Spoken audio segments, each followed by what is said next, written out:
శివుడికి వివిధ నామాలు ఉన్నాయి. ఇందులో కొన్ని ఆదిదేవుడు, మహాదేవుడు, నీలకంఠుడు మరియు ఓంకారనాథుడు. శివుడి గురించి ఎంత తెలుసుకున్నా ఇంకా ఏదో తెలియని రహస్యాలు ఉంటూనే ఉంటాయి. ప్రతి ఒక్కరికి ఏదో ఒక సమయంలో ఈ సందేహం వచ్చే ఉంటుంది. అది ఏమిటంటే శివుడు ఎలా జన్మించాడు, ఆయన తల్లిదండ్రులు ఎవరు? ఇలాంటి మీ ప్రశ్నలన్నింటికి ఈ వీడియోలో ఫుల్ క్లారిటీగా మీకు ఎక్స్ప్లెయిన్ అయినా చేయడం జరుగుతుంది. ఫ్రెండ్స్, అంతకన్నా ముందుగా మన ఛానల్ కనుక ఫస్ట్ టైం చూస్తున్నట్లయితే తప్పకుండా సబ్స్క్రైబ్ చేసుకుని వీడియోని లైక్ చేయండి.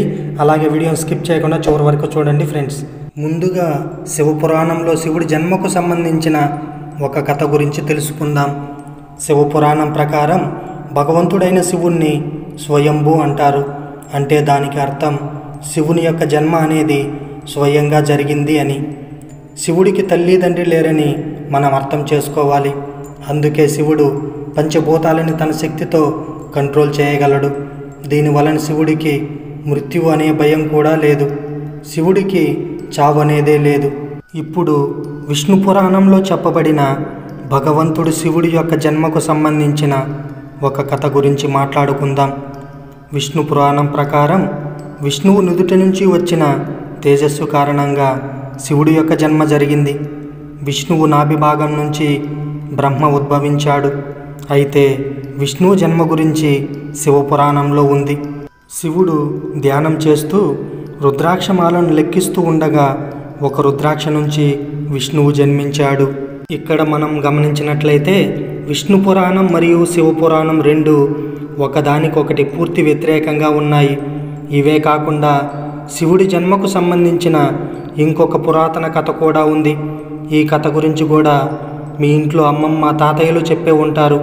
ఇంతకీ ఆ కథ ఏమిటంటే, ఒకానొక సమయంలో విష్ణువుకి మరియు బ్రహ్మకి మధ్య పెద్ద వివాదమే జరిగింది. ఆ వివాదంలో ఈ ప్రపంచంలో ఎవరు గొప్ప అనే మాటలతో తగువులాడుకోవడం మొదలుపెట్టారు. అలా వీరిరువురి మధ్య వివాదం జరుగుతున్న సమయంలో శివుడు మెరుస్తున్న స్తంభంలాగా మధ్యలో ప్రత్యక్షమయ్యాడు. బ్రహ్మ, విష్ణువులు ఇద్దరికీ కూడా అక్కడ ఏమి జరుగుతుందనేది అర్థం కావడం లేదు. అప్పుడు అనుకోకుండా ఒక ధ్వని అక్కడ వినిపించింది. మీలో ఎవరైతే ఈ స్తంభం యొక్క పై భాగాన్ని కనిపెట్టగలరో వారే గొప్ప అనే మాట అక్కడ వినిపించింది. అది విన్న వెంటనే బ్రహ్మదేవుడు ఒక పక్షిలాగా మారిపోయి పైకి ఎగరడం మొదలుపెట్టాడు. విష్ణువు వరాహ రూపం దాల్చి స్తంభం యొక్క చివరి భాగాన్ని వెతకడానికి బయలుదేరాడు. అలా చాలాసేపు వెతికిన తర్వాత బ్రహ్మ, విష్ణువులిద్దరూ కూడా ఆ స్తంభం యొక్క చివరి భాగాన్ని కనిపెట్టలేకపోయారు. చివరికి వీళ్ళిద్దరూ కూడా తమ ఓటమిని అంగీకరించారు. ఆ తర్వాత శివుడు స్తంభం రూపాన్ని విడిచి తన అసలు రూపంలోకి మారిపోయాడు. అది చూసిన బ్రహ్మ, విష్ణువులకి ఈ ప్రపంచంలో అతిపెద్ద శక్తివంతుడు శివుడేనని ఇద్దరికీ కనువిప్పు కలిగింది. శివుణ్ణి మించిన శక్తి ఈ ప్రపంచంలోనే లేదు అనే విషయాన్ని వాళ్ళిద్దరూ గుర్తించారు. ఈ కథ ద్వారా శివునికి అంతం లేదు అనే విషయం అర్థమవుతుంది. అందుకే శివుణ్ణి స్వయంభూ అంటారు. అనగా భగవంతుడైన శివుడికి అంతం అనేదే లేదు అని అర్థం. ఎందుకంటే శివుడు అమరుడు. శివుడికి సంబంధించిన ఒక ప్రసిద్ధ విషయం గురించి కూడా ఇప్పుడు మాట్లాడుకుందాం. బ్రహ్మ శివుడికి తండ్రి అవుతాడు. ఈ కథ ప్రజల మధ్యలో చాలా బాగా ప్రసిద్ధి చెందింది. ఒకవేళ ఈ స్టోరీ నిజమైతే అసలు ఏ విధంగా శివుడు బ్రహ్మకి పుత్రుడవుతాడు? ఈ ప్రశ్నలకు సంబంధించి విష్ణు పురాణంలో ఒక కథ కూడా ఉంది. విష్ణు పురాణం ప్రకారం భూమి, ఆకాశం అలాగే ఈ పూర్తి ప్రపంచం నీటిలో మునిగిపోయి ఉంది. ఆ సమయంలో విష్ణువు తప్ప ఇంకెవ్వరు కూడా అక్కడ లేరు.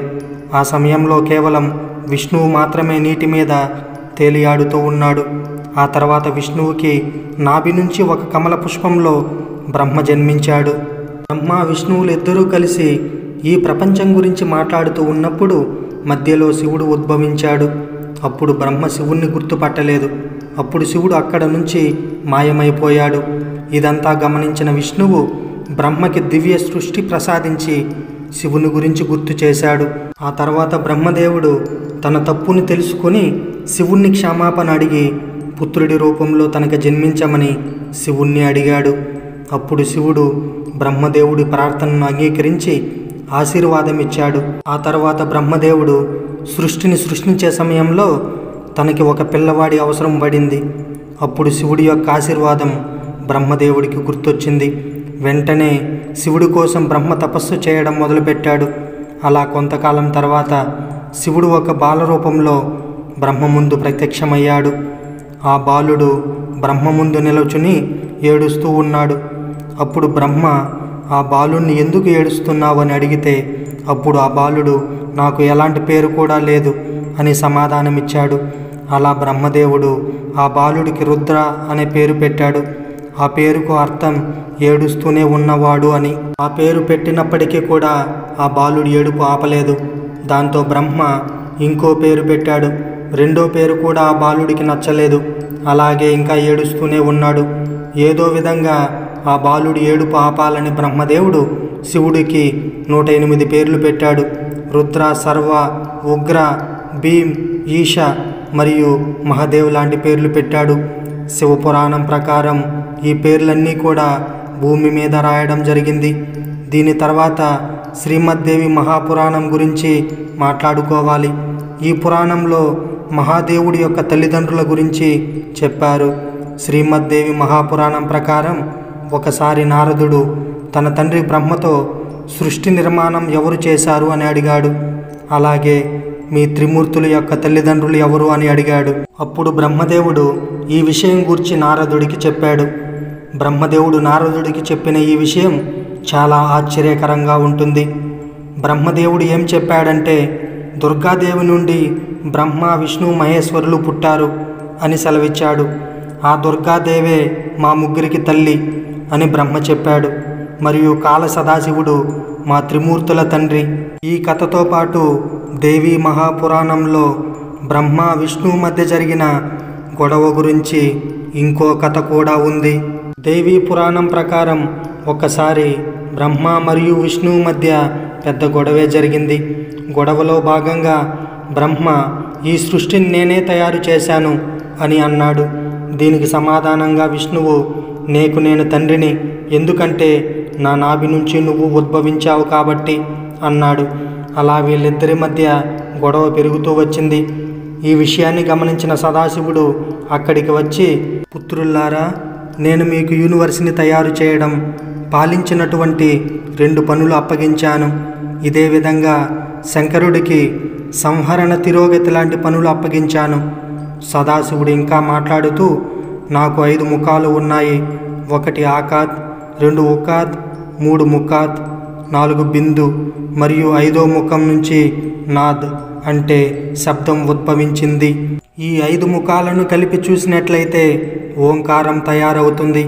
ఈ ఓంకారాన్ని మనం అందరం శివుని మూలమంత్రంగా చెప్పుకుంటాం. సదాశివుడు ఇంత చెప్పిన తర్వాత శివుడి కంటే బ్రహ్మాండంలో ఎవరు కూడా శక్తివంతులు కారు అని బ్రహ్మ, విష్ణువులకు అర్థం అయ్యింది. ఇద్దరూ కూడా శివునికి ప్రణామాలు చేశారు. ఇప్పటి వరకు శివుని గురించి ఎన్నో విషయాలను తెలుసుకున్నాం. అయితే శివుడు ఎవరి దగ్గర శిక్షణ పొందాడు, శివుడి యొక్క గురువు ఎవరు అనే విషయం గురించి మీకు తెలుసా? మీలో కొంతమందికి ఈ విషయం గురించి తెలిసే ఉంటుంది. శివుడు పూర్తి విశ్వానికి గురువుగా చెప్పుకుంటారు. అయితే ప్రస్తుతం శివుడు ఎవరికి గురువుగా శిక్షణ ఇచ్చాడు? హిందూ పురాణాల ప్రకారం ఈ విశ్వానికి బ్రహ్మ మరియు శంకరుడు ప్రథమ గురువులవుతారు. వీళ్ళిద్దరూ కూడా ఈ సృష్టిని తయారు చేశారు. బ్రహ్మదేవుడు తన మానసపుత్రులకు శిక్షణ ఇచ్చాడు. అలాగే శివుడు తన జ్ఞానాన్ని 7 శిష్యులకు ఇచ్చాడు. అంటే శివుడు 7 శిష్యులకు గురువుగా చెప్పుకోవచ్చు. ఆ 7 శిష్యుల్ని ఈరోజు మనం సప్త ఋషులు అని పిలుస్తుంటాం. ఈరోజు ఈ వీడియోలో శివుడి జన్మ గురించి ఎన్నో విషయాలను తెలుసుకున్నాం. ఈ వీడియో కనుక నచ్చితే లైక్ చేయండి. అలాగే మీ విలువైన అభిప్రాయాన్ని కామెంట్లో తెలియజేయండి. అలాగే ఛానల్ని సబ్స్క్రైబ్ చేయడం మాత్రం మర్చిపోకండి. Thank you friends. Thanks for watching.